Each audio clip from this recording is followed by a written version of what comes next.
Hey, this is a different angle for a vlog, isn't it? There's a reason for that, because I'm going to flip the phone around, start facing towards the computer screen, as we install a cool program. Just let me get ready. Let's have a look, shall we? What are we in today's episode of What's AstroPuNk Up To? We're going to have a look at this lovely little program while I install. I'm going to install anyway. RSpec.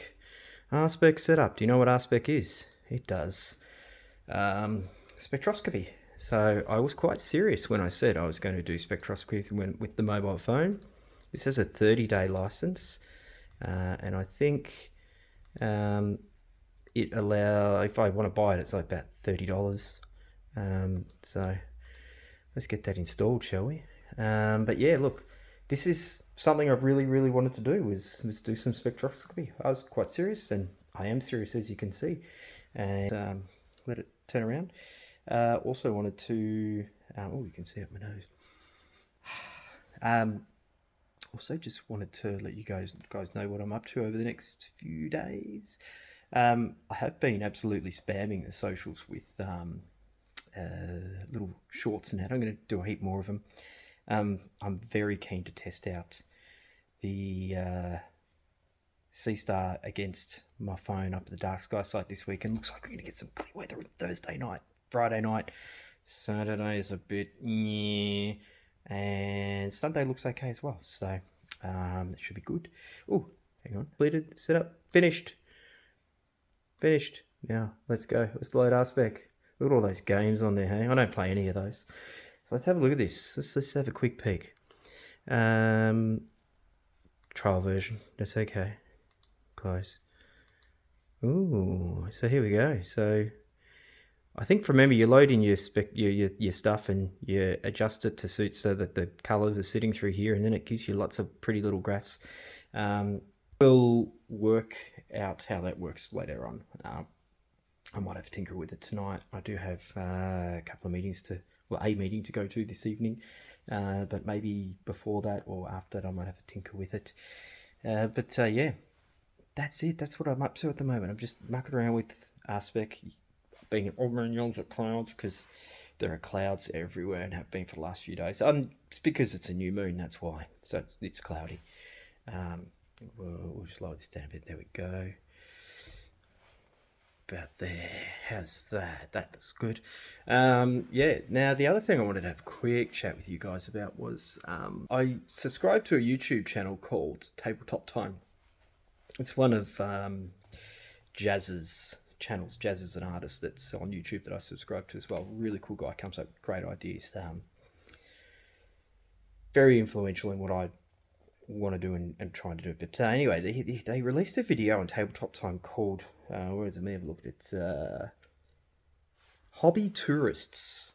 It's another form of gatekeeping, I guess. It's they're essentially in this 40-minute video talking about how there are people who come into your hobby, and in their case it's model making, 40k, all that sort of Dungeons and Dragons stuff. For us it's astronomy, and essentially there are people in the hobby who have been doing it for a long time, spend a lot of money on their gear, think they know everything about the hobby, and then when someone new comes along, they make them not feel welcome. They make them feel like they're hobby tourists, where they just, belittle them, talk down to them, don't offer them support or anything like that.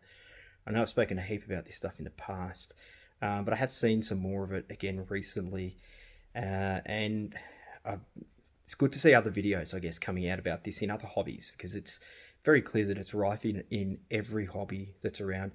And essentially all I wanted to say again was just reinforce the fact that if you are a person who thinks that something like a C-Star is bad for your hobby, or it's ruining it or degrading it, or anything along those lines, then you are someone who would call someone else a hobby tourist, or you are essentially a gatekeeper.